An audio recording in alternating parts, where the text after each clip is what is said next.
It's been a while since we've chatted, but I am here in this beautiful garden ready for season 2 of Unbothered. I believe this podcast is needed more than ever in a world filled with constant busyness, scrolling, hustling, and running around. I want this to be your moment to actually press pause and be intentional, from what you eat to what you drink to what you listen to what you observe, and even where you're currently sitting. Because this is going to be an experience, and it's also going to be an encounter that you won't forget. And I promise your nervous system will thank you afterwards. If you hear a little noise, just know that I'm in an actual operating house farm that I call home. So there are constantly people working and constantly birds and animals and bugs and God knows what. But this is our home and our safe place. And I'm excited to cozy up with you as we have these important conversations. It's important to set some time aside for healing and soothing, whether it's for our tummies, whether it's for our minds, our hearts. There's constant influence beating us over the head. So today, in this moment, just be. Just refresh your memory and your spirit of what you already know. And that is, you're beautiful, you're handsome, you're wonderfully made in the image of our Creator. And there's no better time to be alive than now. So as we gear up for another season of this podcast, let's make a promise to each other. Let's love ourselves more than we ever have. I'm reminded of this love as I sip this amazing hot tea right now. I got it at a little quaint tea shop in the mountains of Western North Carolina, right by the border of Tennessee, where my family comes from. I spent quite some time engaging my senses. I'm smelling the aromas. Like, this tea shop was beautiful. There was dozens of jars of loose leaf teas and spices, and everything had a story. So this cup of tea that I'm holding is elderberry, it's hibiscus, it's multiple spices and herbs, ginger. It's a laundry list of things. But it symbolizes love for me, not just because it's delicious, obviously, but because it comes from the home that my ancestors before me lived for generations and generations. I'm going to take a sip, even as I'm on camera. If you're on YouTube, you can watch. But I did get a review for season 1 of my podcast that I sipped too loud, so let me do a very quiet sip. So I was in the mountains celebrating my uncle who passed, and we were celebrating his life, and I was in the hills surrounded by beautiful landscapes similar to where I am now, but just higher in elevation. And I felt reconnected. I felt refreshed, renewed, and reminded of where I come from, what I stand for, and how beautiful my family legacy was and still is. So just like this cup of tea can bring my awareness back to gratitude and love, so can what you eat, so can what you drink, so can what you watch and what you listen to, which is why it's incredibly important to be mindful of what you allow in your sphere of influence. You know, the media can sometimes give us more anxiety. It can make us compare, critique, or even condemn who and what surrounds us. But here in our little cozy cabin, here in our little cozy cottage, here in our little cozy paradise, in our garden together, we'll always reflect, and most importantly, we'll refresh our memories and renew our minds. I'm so blessed to have the freedom to work and live from wherever in the world. And monthly, I call a new place my home. Whether it's a cabin in the woods, it's an apartment in a bustling city, because low-key, I don't really enjoy being in big cities. I really prefer to be in the outskirts. As you all know, here where we currently are, both you and I, is a big piece of my heart and where I've laid roots. I call this farm my home here in South Africa, and I want to welcome you here with me, with us, with our community, where we are determined to remain unbothered. If you're asking how or why and what is even unbothered, if I could sum it all up, I'll say that it's this. It's not the fact that life circumstances and that people and that emotions don't get to you. Yes, you feel. You're not cold. You're not numb. You're just not this cold-hearted person out here who doesn't feel anything. But what differentiates you from other people is that you will not remain in the same place and the same feeling and allowing it to have power over you. So yes, you feel, but your feelings will not dictate how you respond. Your emotions will not dictate your actions. You are in total control. So life will happen to you. People may even affect you, but it won't happen over and over and over again. Because once you're mindful and once you're aware of the power that you possess, you'll be unbothered. Trust me. So here in the Unbothered community, we remain rooted in something deeper, sustained and peaceful, even without fully comprehending how or why We don't have to understand to believe or to achieve what we desire. And it's just a spiritual thing, which is why today is so special. As you know, I always post a poll on Instagram. And because, as I always say, this is your podcast, I'm just the host. So I let you decide what you want to chat about. And so I put the poll up and I was super shocked. I'm not going to lie. The last time I checked, you all wanted to go deep really quickly and you chose the spiritual talk from the get-go. So we're going to chat about the spirit. So I'm going to make a bold statement, and it's the title of this episode. And it's also what you voted for. But I believe that this bold statement will save your life. It will save your soul. It will save your legacy. And quite frankly, it'll save your identity. Your lifestyle should bow to your spiritual path, not the other way around. I repeat, your lifestyle should bow to your spiritual path, not the other way around. So we move through two worlds, one loud and physical, the other quiet and spiritually eternal. It could be confusing. We oftentimes find ourselves changing our beliefs, our values, our connection to the Creator, all because it doesn't suit what we want to do. However, we honestly should be changing our lifestyle, our choices, our environments to match our spiritual life. Even when life feels heavy, I remain composed. You know, that's one of my favorite phrases. It's also the name of the book, my inaugural book, Composed, The Art of Directing Your Emotions. Subtle, gentle little plug. It's available on Amazon now. It's something that I remain composed, not because I'm pretending, but because I've learned where my peace comes from. It comes from being rooted and grounded in what is not seen, but believed and received. So my spirit is anchored and shines powerfully and not performative. And that's the kind of light that the world can't dim. I'll say it again. Your lifestyle should bow to your spiritual path, not the other way around. With this being said, there's miraculous power in really rooting yourself in your spiritual identity. Emotions, feelings, they're all necessary. They can be beautiful, but they also can be tragic. But things like sadness, frustration, debilitating depression, and even sickness can and will bow to your rooted spiritual path. They may come knock on the door of your heart wanting to enter, but you can host them as visitors and not give them citizenship or rule or reign into your world. And that, my friend, is a spiritual act. The world needs healing and is sick right now, and it doesn't take a rocket scientist to realize that. We're separated and we're suffering from thousands of years of spiritual connection that we now neglect or misuse for selfish gain. But instead of the physical body bowing to the spiritual root and core, our spirits have actually become weakened due to our sickness, our sadness, our frustration, and our debilitating depression, and so much more having the opposite effect. Our spirits now bow and diminish due to letting the physical take a hold. So let's talk about spirit and what is the spiritual act. To know the difference between spirit, mind, and body, you must know that when something is spiritual, it does not make sense. Spiritual work is evident in the peace and fruit that shows up when it doesn't make sense at all. Because let's be honest, peace isn't just reserved for people who are deeply spiritual. But I will say that when it is spiritual, it is not understood and it doesn't make sense. Because let's be real, it's easy to feel peace in calm situations. But too often, we confuse emotional highs for spiritual depth. We chase experiences, we chase multiple practices. Some people go to revivals or events or parties or concerts or join movements that temporarily soothe our nervous system or stroke our egos. But some of it's trickery, some of it's an illusion, some of it's a distraction, and quite frankly, it's a Band-Aid. It's codependency. It's not as spiritual as you think it may be. By no means am I saying it's all bad. Honestly, it could be the spark and ignition you need. And even me, I've been to a ridiculous amount of festivals and shows and events that I really felt like were groundbreaking. But that is not my source. I repeat, it is not your source, and it shouldn't be. Ask yourself, would those practices sustain me if I was alone out here in the wild, or would they vanish with no crowd, no playlist to press play on, no movement to plug into? I don't want you to be fooled, my love. I want you to picture this. Here I am on this beautiful farm I call home in South Africa. There's a water source below here, but not enough for everyone if there were to come a time where we all were just like seeking out. So our lives are similar when it comes to chasing connection and spirituality. We grab barrels, we run down to retrieve, But when there's a drought or we want something new, we find another source.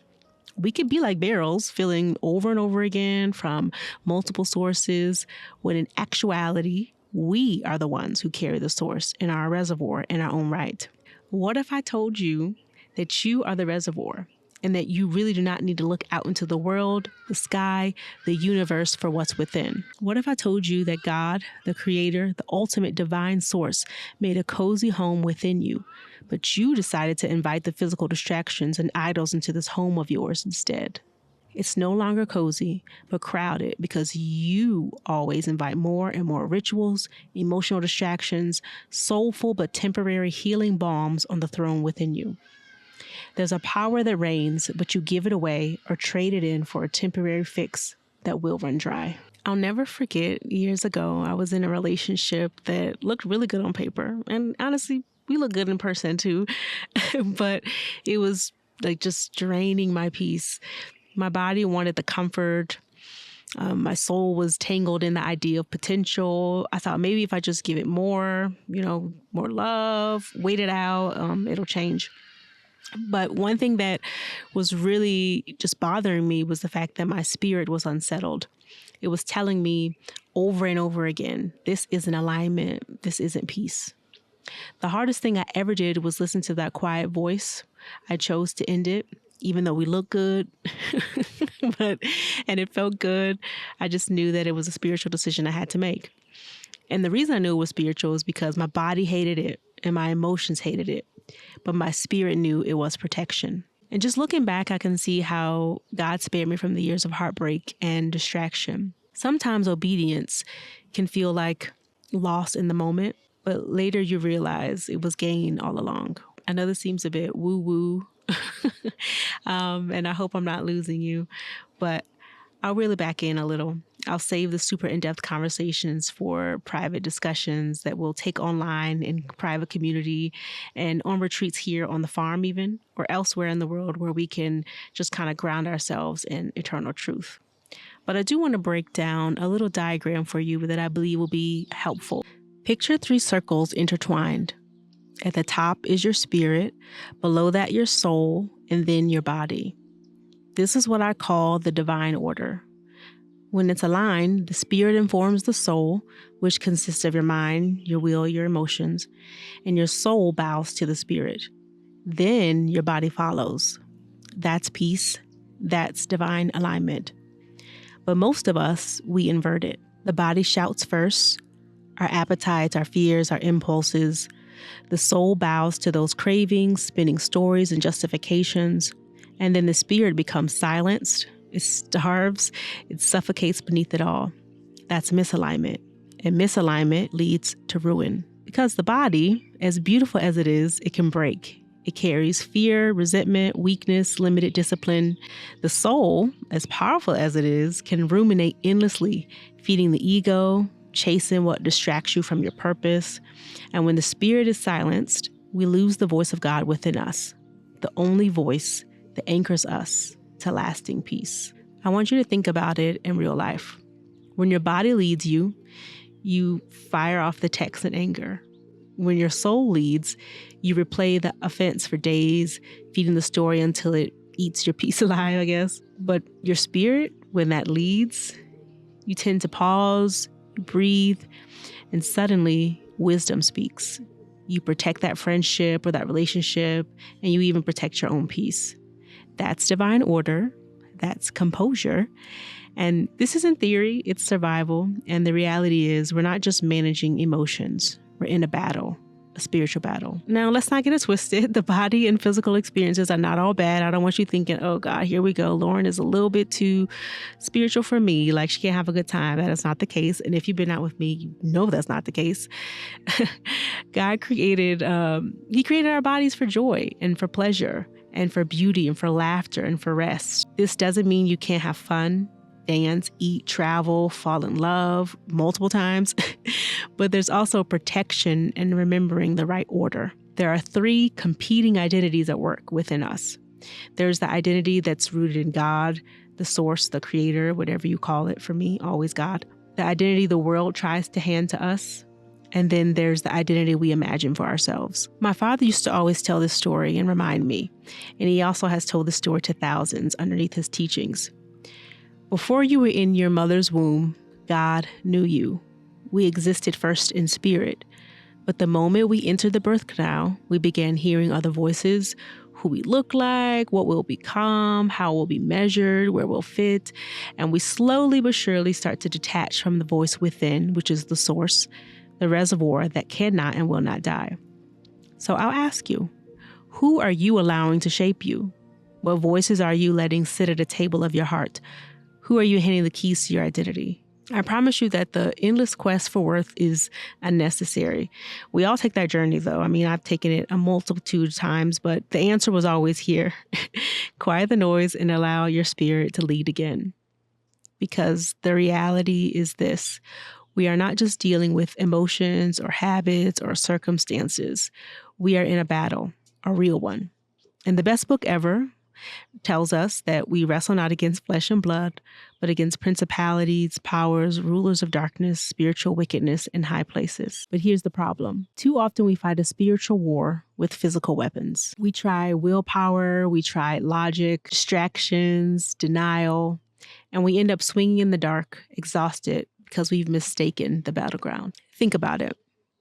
When your roof is leaking, you don't fight the rain with a bucket. The bucket could catch water for a moment, but unless you patch the roof, the storm's going to keep on coming in. It's going to keep on flooding. The spiritual root is the roof. The bucket is the quick fix. Too many of us are running around with buckets, patching symptoms, but never sealing the source. I know because I've done it. I tried to outrun anxiety with busyness. I thought a new environment, a new relationship, even success would heal what was happening inside of me, but the storm always found me because my spirit was not covered. Here on this farm in my beautiful country of South Africa, there are days where the wind can sweep so hard, and I mean so hard, that the fields and the trees and everything are just going crazy. Just the other night, I could barely sleep, but I was safe. If I tried to stop the wind with my bare arms, I would look just ridiculous and foolish. But when I step into shelter, I'm safe no matter how fierce the storm rages. That is what the spiritual battle is like.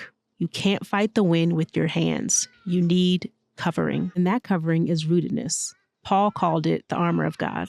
Without it, our spirits are exposed, silenced, left vulnerable.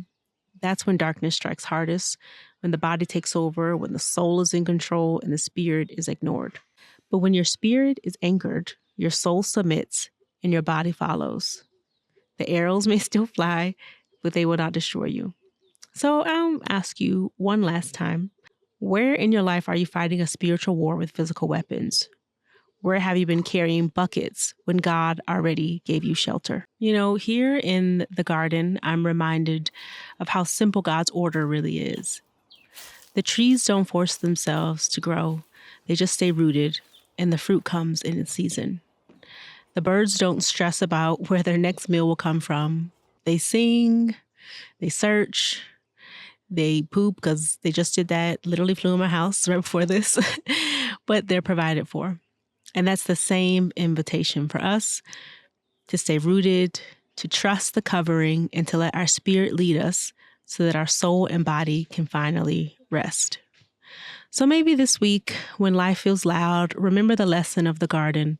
Stay anchored, stay rooted, and watch peace grow in your life like fruit on a tree. And for those who are curious about my spiritual path, it's simple yet profound.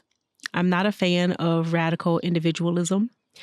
No man is an island, even though I love my alone time. And though we like to call ourselves free thinkers, the truth is, following no one and nothing is a myth. This was reiterated heavily in a book I love, and one that I read often, called Practicing the Way. Be with Jesus, become like him, do as he did. The book actually emphasizes how life is just one big apprenticeship. I once heard that the key to getting people to follow you is to convince them that they aren't following you at all.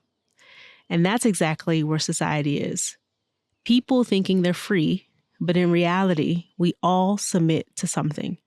The question is, what or who are we submitting to? Sometimes life feels cloudy and we're misaligned, and it's no wonder. I'm sure you've heard of the Holy Trinity, unless you're living under a rock. But Father, Son, Spirit. We too are Trinity. We too are mind, body, and spirit.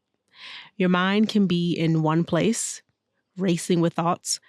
Your body in another, running on fumes and feeling exhausted. Meanwhile, your spirit can be muted. It can feel neglected and out of sync. Tripartite. You are. But imagine the power when all three are aligned. When your thoughts, your intentions, your body, your senses, your spirit are united and rooted in the source. The kind of shift it would bring, not just to you, but to your family, your community, even the atmosphere around you.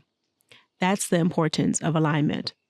And sometimes it takes discomfort to remind us of this.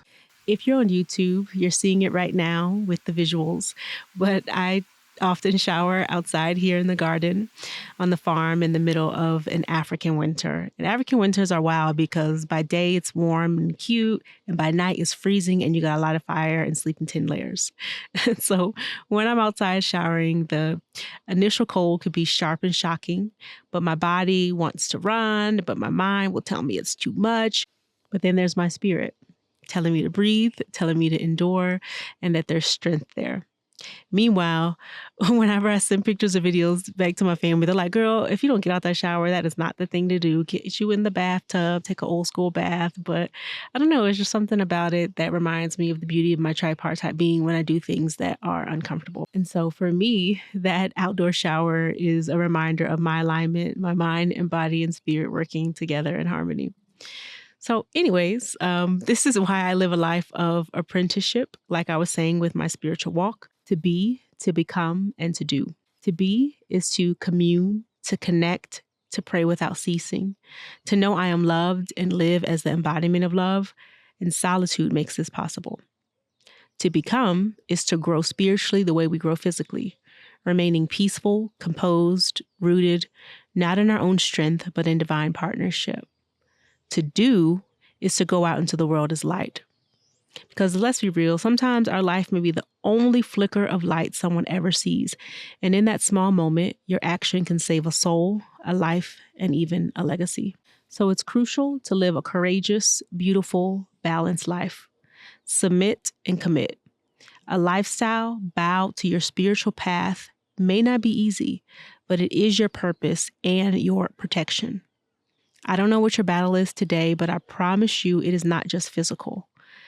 Anchor your spirit and you will see the shift.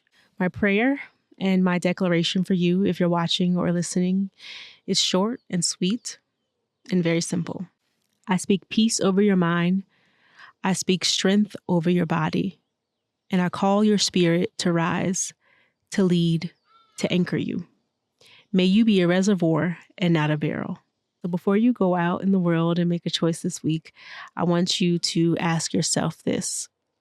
Am I bowing to my lifestyle, or is my lifestyle bowing to my spirit? So thank you for sitting with me in the garden for this conversation. And if this stirred something up within you, or you want to go deeper, you can visit laurenfrancisco.com or just DM me. I respond to everyone and I love to connect. I want you to also remember that my book, Compose, The Art of Directing Your Emotions, is now available on Amazon. Know that I love you. I'll see you next week here in our garden. And until then, may you quiet the noise, hear that still small voice, and find your spirit leading the way. I'll see you next week for your opportunity to press pause and be intentional as we remain unbothered. We'll remain calm, and most importantly, we'll always press pause and be intentional about what we eat, what we hear, what we speak, and what we say. Hi, Sam K. You want to say hi to the camera? No, it's not on you. It's on me. You want it to be on you. I'm doing a podcast. Oh, all right. Okay. I'll let you know when it comes out.